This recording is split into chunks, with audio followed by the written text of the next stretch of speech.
What is going on, YouTube people? Northeast Ohio Cards and Comics here. Today we are dumpster diving the NBA market. We're going to look at players that most people probably don't even want to think about touching, with the exception, there's going to be like a weird honorable mention one.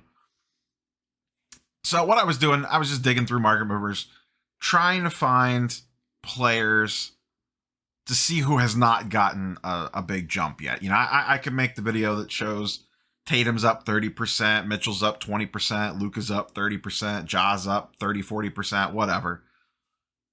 What I was looking for specifically was, is there anyone that's way down or that just hasn't moved at all? I looked at 30, 60, 90 to see if there's some bargains to be had out there. And what I ended up settling on was kind of taking a slightly different path of going with the dumpster divers. And we'll see right off the get, you know, like, comment, subscribe, market movers link in the description down below. Kristaps Porzingis is up first. The broken unicorn. This is his silver PSA 10 Prism from 2015. We're not at the bottom. You know, it bottomed out at around 240 in July. It's been slowly ticking back up since, but this is the sorts of guys that we're going to be looking at today. In general, this is back, I'm looking at 180 days, but you can see back in the spring, $500 card, got down to 400, got back up to a little over 400 in the late spring, heading in the summer, into the early days of the playoffs. They got bounced. He looked terrible. This got all the way down to 238. This missed opportunity by me. Whoops. All the way back up to 375, actually, but still pretty cheap. This is only pop 150 on this thing. This is the silver, once again. I didn't look at the base, but maybe the base is a play if you want something a little bit more bargain basement. The point of this is, first off, a lot of the guys we're going to talk about today, once again, with probably the exception of one guy, are extremely high risk. These are volatile players, whether you're going with base, silver, whatever. They could go up, they could go way, I don't know about way down because they're already down quite a bit, but who knows?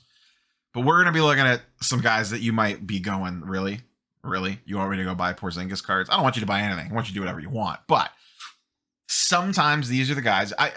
One or two of these guys that we're going to talk about is going to bounce back even a little bit. And if you're buying in at the bottom, you're still doing pretty okay. Now, the unicorn, you could 100% say we missed the window already. It's a hard pass. Should have bought it back here in July. When it got down to 240, 275, it's all the way back up to 375 now. We're going to play a lot of games of what if today. So imagine, if you will, he gets even partially back to New York form. He looks good, new coach, new season. They move some players in and out. Luka tries to get him involved. You know, they get their stuff worked out together. And he puts together a pretty good season. This card will go up quickly. Low pop, Prism, Silver, PSA 10. The Holy Trinity. Right now it's sitting at 375, last sale date at 10/9, so about almost a week ago. I didn't check to see what these are readily available at, to see if you could track one down, but you might be able to find one offline at comps, or at current comps, but down 40% from the spring still. I just think, once again, high risk, high reward. This could easily be a $200 card come November 1st. Or mid-November, or it could be a $600 card by Thanksgiving if he comes out and plays pretty good. I could easily see this card going up. I could easily see this card going down. But that's the type of guys we're going to talk about today. So Porzingis is number one. And once again, you're going to notice a trend here. Number two, Ben Simmons. I know. He was terrible in the playoffs, missed dunk, all the nonsense. And there's a decent chance, he reported back to the 76ers, but I don't know that we know that he's actually going to play yet. I wouldn't be surprised if the back starts bothering him, or a mythical hamstring or a knee or something, and he doesn't actually play, that he just showed up to stop getting fined and to get his cash, and he just doesn't have some sort of fake injury. Maybe he plays. Who knows? Regardless, I don't see his value changing much one way or the other. If he's not playing, especially, I think it just kind of sits where it is. And then my thought process here is, that if and when he gets traded, just the fact of him getting traded, especially if it's to, I mean, even if it's not to a spicy team, but if he goes literally just about anywhere, I could see it getting a slight bounce up. And then if he starts playing well, a bigger bounce there. So it could be an opportunity for a flip. I don't know about a quick flip, though. The Sixers could very easily hold him until like December or January when the deadline passes, that guys that sign this year could be trading, because it opens up way more players to be traded. So there's a decent chance he's on the Sixers for at least a couple months. Maybe he stays flat. Maybe he doesn't even play. I don't know, but his stuff is very reasonably priced. This is his PSA 10 Silver Prism Pop 136. And once again, feel free to go do some homework on base stuff. But given the price points on some of this stuff, it's just real appealing to get into a silver or hollow. Look at PSA 9s, look at 10s, look at base, whatever. Especially on this older stuff, you know, base is going to be pretty low pop on 2016 Prism. Prism Silver, this one's a little steep. I don't think I would make this play at $1,000, but it is down 34% over. That's over the last year. But if you go even at Christmas last year, this was a 3K card. Now, I get it. The market was super inflated back then. But even if you go back to April, it was a $1,700 card. And then you can see low thousands here. It actually dipped down. The lowest it got was around 900. Multiple sales right around mid 8s, low 9s. So once again, we kind of missed the bottom completely. And with news coming back, maybe this starts to spike back up again. The one that actually intrigued me the most is the Optic Hollow PSA 10. This is only pop 163. Optic Hollows, so you have the name brand there. 2016 is kind of a weird year. No rated rookie logo on it. I'm not a super huge on this design, but it's still an Optic Hollow. These are only going for $265. Last sale was a month ago, so it might be tricksy to find one at that price. But if you could get it for anything sub 300, I'm at least intrigued by that more so than I am the Prism at 1100. But a $300 risk, 275, 265, you know, depending on what you could get it for or find one for. On the Optic Hollow as a quick flip potential, I don't mind that. Once again, high risk on this stuff. This is, you have to have high risk tolerance to monkey around with some of the stuff that we're talking about today. And if that's not your thing, I completely get it. Pascal Siakam, class of 2016, representing strong. Same thing here. This is just an enticing price point. You know, you go back 180 days, takes you back into the spring. His PSA 10 silver was sitting at around $500, $450. It was coming down. He was playing terribly, $320. Right now, it currently sits at $370, and his Optic Hollow sits at $110. Big guy, kind of a big guy, kind of a wing. A little bit all over the place. He was really, really good, I think, 2 years ago now. Not good basically since the COVID bubble, essentially, is when he kind of fell apart. A lot of people were speculating this because they were not actually playing at home. He had a tough time, rumor was, playing on the alternative sites, like when they were in Tampa last year, and then prior to that in the NBA bubble, that he just did not like that situation. So that's not going to be a thing this year. So maybe that helps things out a little bit. And you're, once again, on this one, you are buying a little bit more in at the basement. Yeah, some silvers, Prisms sold lower, but the lowest his Optic ever went for was 100, and current comps are sitting at 110. So even if you're a little bit above 110, you're buying in pretty low. And if he starts well, plays well, this is only pop 75. Once again, might be a little bit tricky to find this, but any type of decent start out of him, I could easily see this card climbing. And if the Raptors struggle, he is a prime trade candidate. So then you have the option for a boost there if he gets dealt. Once again, a little scary town. I get it, but that's the point of this video. We are dumpster diving. Now this one, not a dumpster dive, but this is more of a patience play. Jamal Murray. We're looking at his PSA 10, once again, Optic Hollow. Once again, class of 2016. Not intended, but class of 2016, the feature product today. Silver Prism PSA 10. Prism is at pop 160. Optic Hollow is at pop 64. 2016 Optic Hollows. Very, very low pop. Come down here and look at the numbers. Now, obviously, he's going to miss most of the season. We don't know when he's going to be back yet. Probably sometime in the spring. Silver Prism 860. Optic Hollow 470. Given that price discrepancy, that's actually, I'm just curious looking at Ben Simmons. Simmons Prism at 1100 and his Optic Hollow at 265 makes me think in the same year, one of these, and these both basically sold around the same time, either this is too high or this is way too low. Now, this was a month-old comp, so maybe that's why. But just interesting that there's such a wide gap between those two versus Jamal Murray where there's not. At this price difference, I would rather have the Prism. $500 basically for the Optic Hollow compared to $870 for the Prism Silver. I would rather have the Prism Silver if you could find one this price. Here's the good thing about Jamal Murray. We talk about the NFL market and how the guys started playing, they didn't meet expectations or the inflated expectations that the market had for them, and their card prices start going down. We've seen this play out before in the past. Guys like Klay Thompson, they missed time. Jaren Jackson Jr. last year, out for most of the season. His prices didn't budge, and in fact, in some cases, they actually went up. Jamal Murray, same exact situation. He's going to be out for most of the year. His prices are probably going to stay flat to maybe slightly tick up as people start thinking, oh, he's going to be coming back soon. Let me go look at some Jamal Murray cards. And the angle here is that you get it, you just sit on it and hold it and hope when the news comes that he's coming back, which should be in time for the playoffs. Now, I don't know how much he's going to play. This very well could be you're just selling the news of him coming back and you don't even actually watch him play a game in the Nuggets uniform. Now, he's really young. There's a lot of upside with him. So it's not even necessarily the worst thing to get the card and just say, I'm just going to sit on this until like the beginning of next season. That's a long hold, but you'd at least have an out when he's announced to come back if prices spike to maybe get off partier position and then roll the rest over for the start of next year. Maybe he comes back, he's like their sixth man or something as they ease him back in. I think it's just going to depend on when he comes back. There is also probably a chance that if he has any sort of minor setback at all or just doesn't come along the way that they like, they go the other route and are just extremely cautious with him and say, you know what, we're just not bringing you back to games because if they're going to bring him back and it's right at the beginning of the playoffs, it's not fair to bring him back and throw him into playoff basketball as a part-time player. Playoff basketball is a different level of stress on the body than regular. Trying to come back on an ACL on that, they may not want to do that.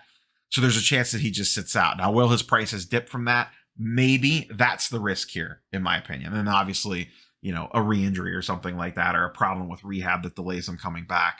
All those things are in play. But I am intrigued by Jamal Murray at this point. And here we are kind of getting in on the low. I ran this back 365 days just to kind of get a picture of how things are moving. And you can see like last year in the winter, this was a $1,600 card, $1,700 card, 15, 15, 15. And then I'm assuming here, I don't remember the date of the injury, but I'm guessing it was right around here. I think, April. I believe that's when he got hurt. It dipped down to 880 and it's been slowly, it's at 860 was the last comp. So it's reasonable to say that this, I don't, can it get back to 2K? Maybe, I don't know. But I think it's fairly reasonable to say that this could be a $1,500 card again, relatively quickly. So, that's almost double what it's currently at. And then Optic Hollow, same thing. Back when he was healthy, this is the run up to the playoffs here. We have an 800, a 900, a 900. Then post injury, it dipped down to 600. It's currently sitting at 470, so you're not buying in anywhere near the high. In fact, this almost looks like the low. This almost looks like the bottom for Jamal Murray. Out of all the guys we talked about, this is the least dumpster divey, but this is also the one that I am most interested in on this list because he has downside protection because he's not playing, and you have the ability to just sell the news of him coming back without even worry about him playing a game. Just the news of him being like, oh, he's practicing, or, he's a week away from practice, whatever, that's going to start to move the price up. And I think you'll just be able to move this stuff based off that alone for at least some profit. And then if you want to get cute, you can get cute and hang on to some stuff. So, and I think those are reasonable price points. 860 is a little steep, but 500 for the Optic Hollow, not a bad option. Like, once again, I would prefer if you could get it for these prices, which is always tricky on these lower pop cards, I would prefer the 860 Prism Silver versus the Optic Hollow for 500. That gap is pretty narrow. I would rather have the upside liquidity of the Silver Prism. Next, a little more spec play on this one. Cam Reddish. His stuff was sky high in the spring. He got hurt, missed the beginning of the playoffs. It dropped way down. $200 for a silver PSA 10 Prism. He had that big playoff game where he hit a bunch of threes and his stuff immediately spiked back up again. You can see here, back up to 325. Kind of sat there. They got eliminated, dropped back down, kind of been floating around, up, down, all around. But you can see it's tailed off again in October and is kind of leveled back out at around 275-ish. Last comp's 270. A little risky because it's curious how much playing time he's going to get. That's a very packed Hawks roster. I did a video the other day about darlings of the NBA. We have the top 8, that whole thing. Cam Reddish did not make that list, but he is definitely an honorable mention. If he has a good couple games or a couple hot games, his prices will spike up and spike up quickly, and there'll be an opportunity to move off of his stuff. Like I said, the biggest problem here is there is just a glut of talented players on that roster. That Hawks team is so deep that other than Trae Young, no one really has to play a lot of minutes because they have Hunter, they have Bogdan, they have Herter, Cam Reddish, John Collins, Clint Capella, and I'm forgetting Okongwu. I'm thinking of another wing too that they have. They just have a lot of guys. A lot of talented guys. So playing time is a little bit of a concern, but if he gets a little glimmer, DeAndre Hunter has a little bit of a knee problem, has to miss a week, and he starts all of a sudden, has a good week, it'll shoot right back up again. And I think that's a very reasonable price. $270 for a PSA 10 Silver Prism, to me, seems fairly reasonable. Low pop at the moment, but cards like this are the ones that are probably in the PSA backlog, so there probably will be more coming. But once again, it's a silver, so you're a little protected there on that. And you can always look at PSA 9s if you wanted a lower risk entry point on this stuff, or you just didn't want to put as much money out. You look at PSA 9s. I am perfectly fine buying PSA 9s as long as the comps line up correctly. One more after this one. This one's very risky, very much a spec play, and this is very much all about the price point. Chuma Okeke, very trendy prospect. He didn't quite make the list, but he is one of the guys that could potentially be on the Hobby Darlings list. He's just not at that level yet. PSA 10 Silver Prism, Magic prospect, tore his ACL last year. I believe it was an ACL tear. Very early in the season, though. I think it was early in the season. But kind of the same idea as Jamal Murray. This is once again purely a price point play. Silver Prism, $60, PSA 10. It does not take much to double your money on this card at a $60 price point entry on Chuma. You might have to hold for a little bit. You might be sitting on it, but that's the other advantage, is it's a low barrier of entry. You get 2 of these things for $120, sit on them, news of him coming back happens, all of a sudden it bounces up to $120 a piece. Quick, easy doubling of your money. And once again, if he is missing time to start the season, no downside risk, because if the guy's not playing, usually their prices actually stay kind of flat. It's kind of weird. So, last one is an honorable mention. It is not a dumpster dive at all. It is an all-star, all-NBA level player, future star of the league. It's just something interesting that I ran into as I was doing research for this. And that is one Devin Booker. And this is going to be a more expensive card. PSA 10 Silver Prism of Devin Booker got a massive run-up for the playoffs and has been on a steady downtrend. You can see the arrow, the graph line trends downwards. I ran this back to February 1st, 2021. In that time, it's down 20%, down $1,000. It's currently sitting at $4,300. Last sale is $920, so it is almost a month ago since one of these sold. Pop 173 on these. If you're a higher end collector / investor / speculator, whatever you want to call it, this is a very intriguing play. During the playoffs last year, and remember, during the playoffs last year was after the market had corrected. The market corrected itself in the spring. So that's why I try not to reference spring prices too often. I hate going back and looking at February, April, May prices, because that's when things were still over inflated. But when we got into the playoffs, this was a 6K card, 5.5 to 6K. There was one rogue sale at 8K, but mostly high 5s to low 6s fairly easily. The Suns are still really, really good. The West is still kind of wide open. The Suns are going to be a really good team. This just seems like a very intriguing card for the price. And maybe this is an instance where, you don't want to throw out 4K for a Booker card. Maybe you go look at a PSA 9, see what PSA 9s are going for. In fact, I'm probably going to look to see what PSA 9s are going for after I'm done recording this video.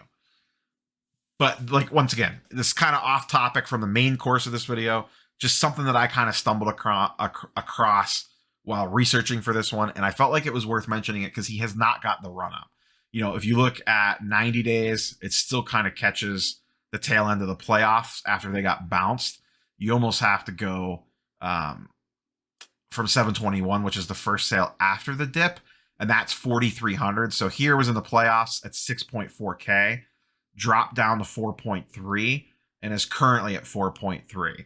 So it's essentially stayed flat. If I look at any other star in the NBA, they have not stayed flat. You look at Luka, Tatum, Mitchell, any of those guys, all of them, Trae Young, KD, all of those guys have gotten run-ups in price, especially on their silvers and hollows as we move into the season. Booker has not. And that's just interesting to me, the fact that that has sat there. Maybe it's a long-term play. Maybe the season starts, it dips down a little bit, gets down to 3.5K or something, and then runs back up as the playoffs start. But I feel like with him going so late into the offseason since they were in the finals, it's kind of affected his card prices a little bit differently than everybody else. So he's the last guy on the list that I have for you guys today. Any of these names, is there a favorite name or card that we talked about today that really popped off at you?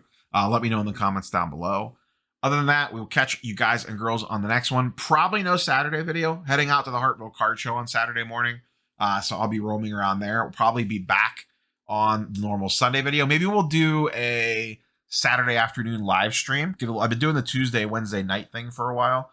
Maybe I'll pop on and do a live stream Saturday afternoon. We'll see what's going on when I get back from the show. So like, comment, subscribe. Catch you guys and girls on the next one. Peace.